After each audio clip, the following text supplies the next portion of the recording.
Good afternoon and welcome to the Happy Half Hour. I'm Leigh Kubin. And I'm Sandra Priestley. Welcome to our podcast and happy Thursday. Happy Thursday. Mhm. Any habits that we have are helping us get to where we want to be Right. or keeping us from it. And Yeah. procrastination is a habit. I'm just Yeah. wait for motivation. Hmm. Yeah. And then the motivation doesn't come. And then we don't move Right. our ass.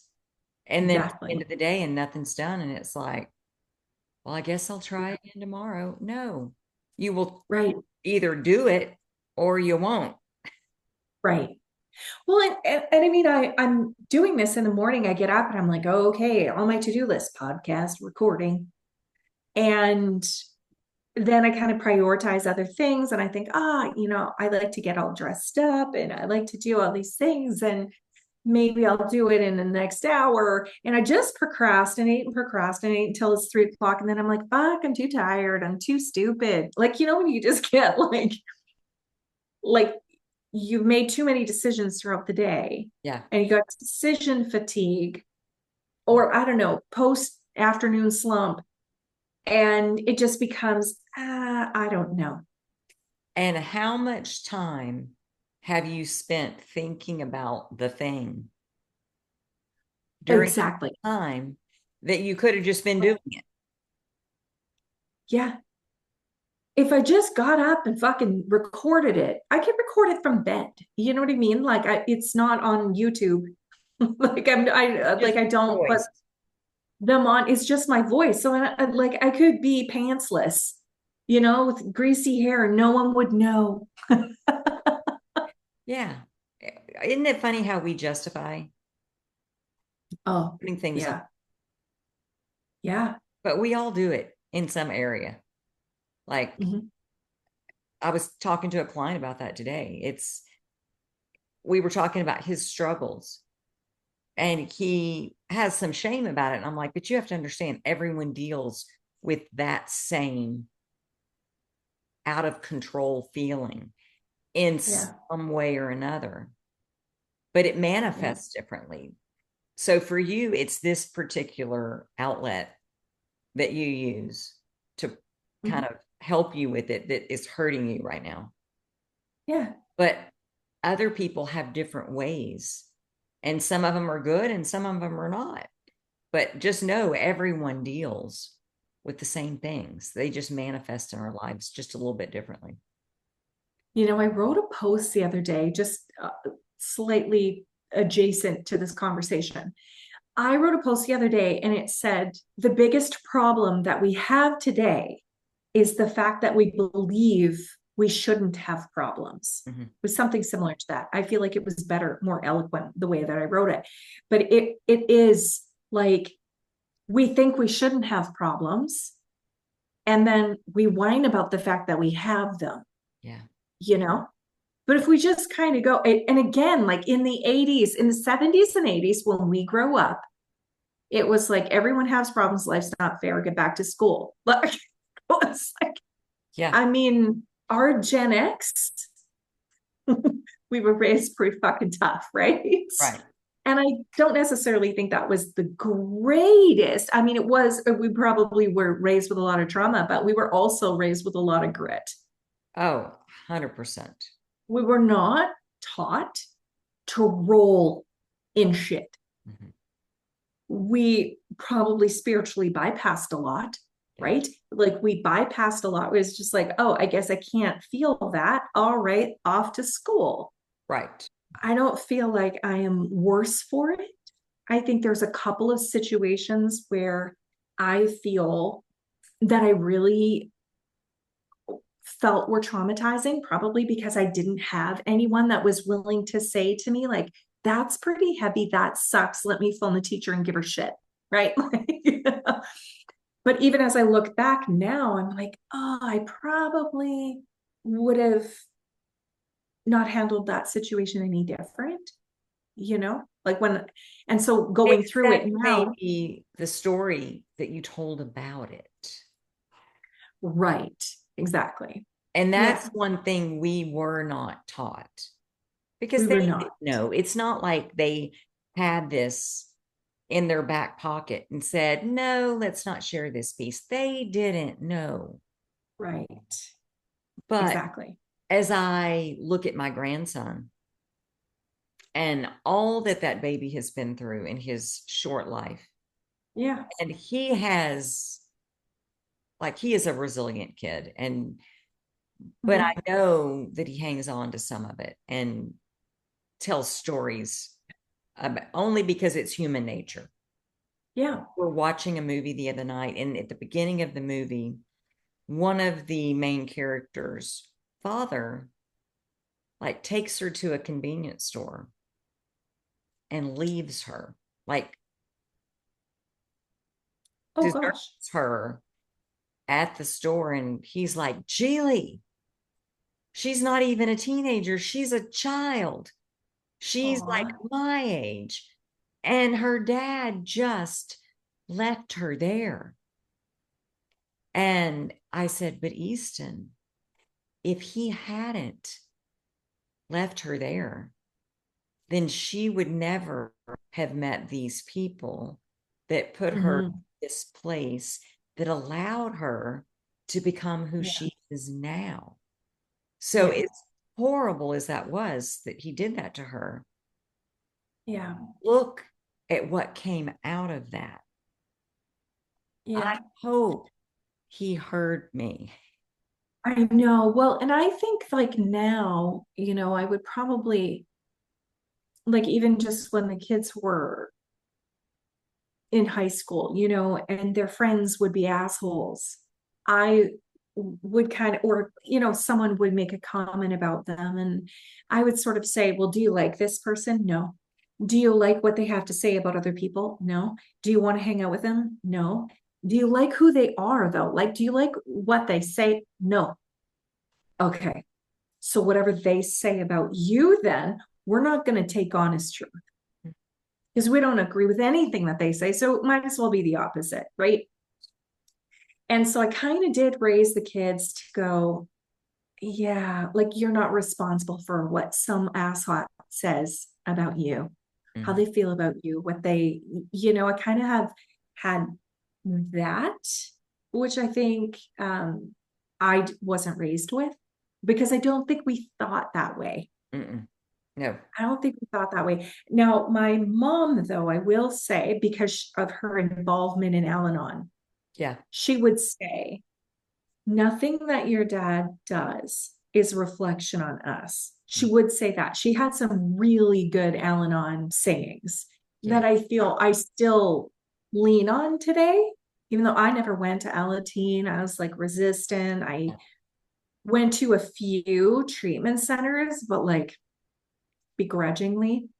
I do feel like I learned a lot from those experiences. And so I think I am kind of, I would hope, a little bit of a better parent because of them. Sure. Right. Yeah. But I mean, it kind of like life's not fair. Off you go. Yeah. Kind of did give me that, like, I don't know, stick to itiveness, Mm-hmm. I think, Yeah. the ability to push through. Yeah. I It's do. taking whatever you can get out of a bad situation Yeah. and making the most of that. Because I Yeah. see people that will go through things and then they'll let it define who they are. Hmm. Might not even, I mean, it might be something their parents did, Yeah. but then they define the rest of their life by that Yeah. and then Well, hold themselves there and never evolve or grow and just say, this is who I am and declare right. it. And then they get into their late 40s, early 50s, and then they're pissed. I've wasted my whole damn life. And it's like, no, no, Yeah. no. Like Right. you're starting over at 50. Relax. Yeah. You don't want more of this. You're ready for something more. What do you want? Yeah. Exactly. Thinking of a couple of clients where their parents were like really dismissive. They really felt like their parents felt like they weren't enough. They're still looking for that affirmation from them, even though they're never going to get it or think that they will not. And then just like, because I think they define and friendships, relationships that break down. And, I think it's normal that we would define who we think we are by someone else's opinions of us, what they say to us, right? And so my whole like hope is that my kids and my clients and myself can begin to see that someone else's actions have nothing to do with them. Yeah. And someone else's opinion has nothing to do with them. And if someone has an opinion about something that they've done or some behavior, and they decide to put the filter on it of like, is this true for me to the core of who I am? Like in my soul, do I believe that this is something that I need to work on? Or do I think that this is something that is their issue? Right. Like, because I still feel like sometimes, Cam might raise something and I think, oh shit, okay, yeah, that's mine. That's mine. I agree, you know? Yeah. But yeah, I think that, I don't know, we have us Gen Xers, we have been raised with such a like, I don't know, a strength and a stick-to-itiveness, and we have so many good qualities, but I think that we can take those and blend them with some of the things that we've learned along the way, Evolution. Yeah. That's where it's at. Yeah. Yeah. So we're recording this podcast 3 days later. Although we tried to sit down on Thursday and record, I did not set my phone to do not disturb in time. However, it is on do not disturb now. There you go. But I got dysregulated when we were getting on. I got a series of texts from someone who was close to me, that was having a complete and utter meltdown. And the texts are coming in and I'm reading and I'm going, fuck. Has nothing to do with me. I mean, I guess it did in a sense, because it was someone wanting me to do something to keep another person from blackmailing them, basically. And it was one of those moments, and luckily it didn't last long, because when we wrapped up and decided not to record, I had to get back to the office and get regulated for a client. And I was able to do that and be fully present, and then meet Paul and Easton for dinner when I was done and have a good night. But I let something outside of me come in and distract me and take my peace, or let me just relinquish it. Yeah. I was pissed. And I wasn't just pissed at them, the person texting me and the person that was creating the drama. I was more pissed at me, which was so interesting, for not having more control over my emotional response in the moment. And as I journaled that night, I had to sit down and talk about what happened and how I felt about it. And then what the reality of it was, that it wasn't my drama. And why am I welcoming that sort of drama into my life and letting it dictate how I feel or show up or choose not to? Yeah. So there's been work on that the past few days. It's interesting. Okay, first off, I want to know what you did. So once you were dysregulated, what did you do in order to get yourself back regulated for your client? Because it wasn't very long you had. I mean, it It was like wasn't. an hour or something that you had to get your crap back together Well, once before I, this client so that you could be 100% present. yes. And once I So, sat and looked at what the situation is, it was not my responsibility to cave. mhm, It was nothing more than blackmail. yeah, sure. And it was not my thing to fix. But it was like, this is not even my responsibility. Mhm. And I don't Yeah. respond to blackmail. And It's interesting because I think this is so very common. And I think more so, especially if it's a child, like even an adult child. I talk to yeah, my friends about this all the time. It's like, you know, I have to get to the place where I'm like, oh, but they're in their 20s. Like it's time to live life now, yeah, right? Like like this is not my monkey. This is not my circus. no. Didn't create this. And I'm not Um, playing here. right. Mm-mm. But wow, do I ever have a lot of clients that are so wrapped up in their adult children's drama. Mm-mm. And I gotta say, like, I gotta keep myself out of it too. Like I can definitely go there. But it's fascinating to me because like, I think with social media and like just the way that the world is, Mhm. we are so much more like I don't think my mom knew my phone number. I don't know. I mean, that's an exaggeration, but like Yeah, she didn't know what I was doing on a daily basis. She didn't know where I was. She didn't know how much money I was spending. She knew nothing. yeah, I could come home with a new vehicle and she'd go, "Oh, that's nice."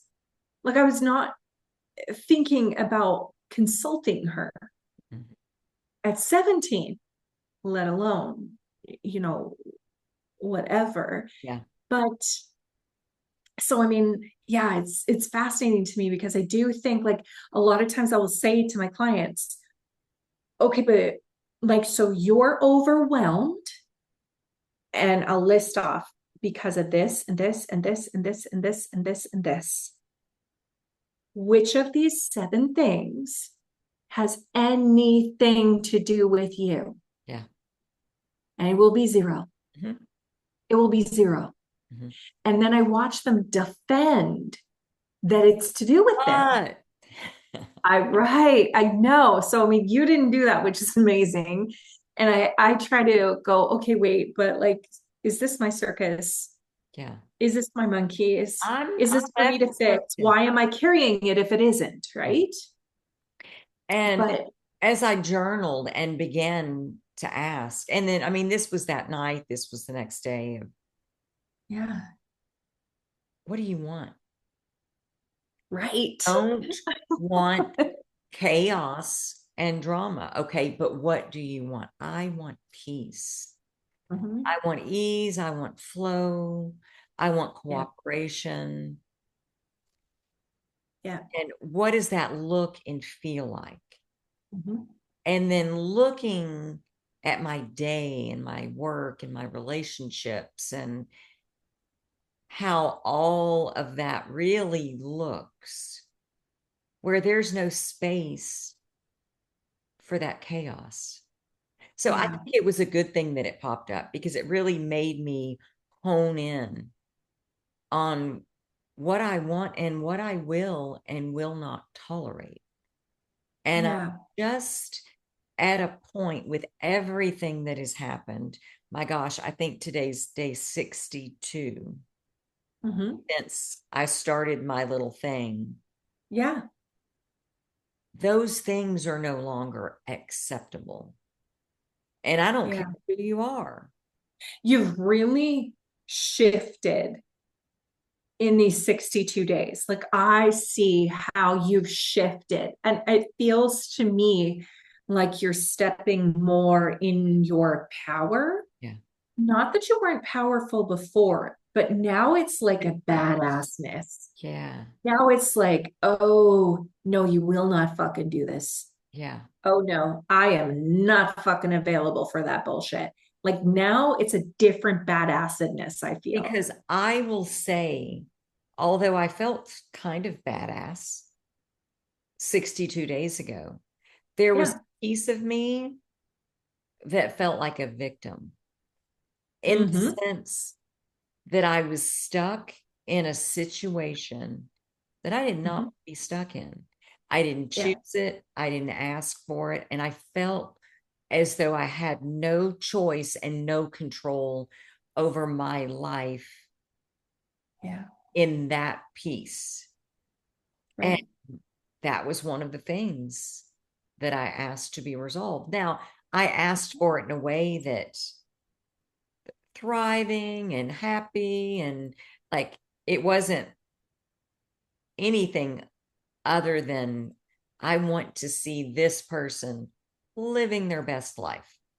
Yeah.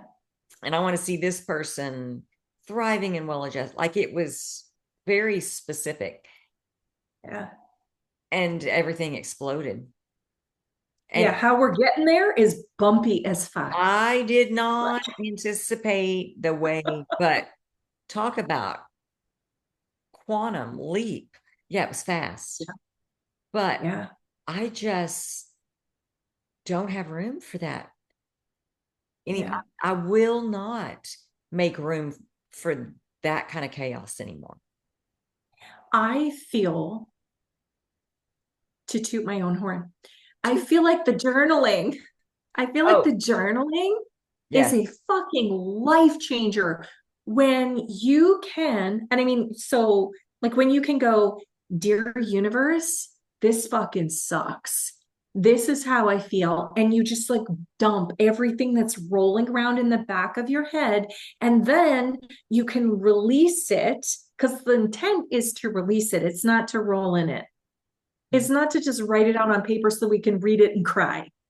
Like it is literally like, how can I release all of this out? And then, I mean, your thing should be like mine is always, dear universe, this is how I'm feeling now. Well, Yeah.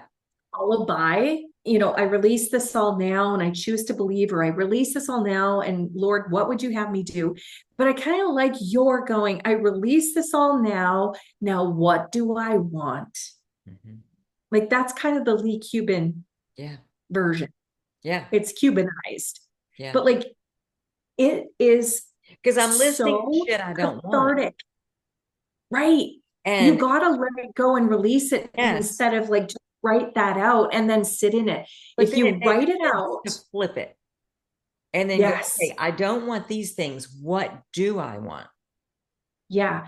It's like I heard my naturopath, one of my one of my naturopaths said that you can't just remove energy, you have to replace it with something, right? So like if you're, let's say you're visualizing holy white light that kind of like pushes all of the like dirt out of your body, the darkness out of your body, Yeah.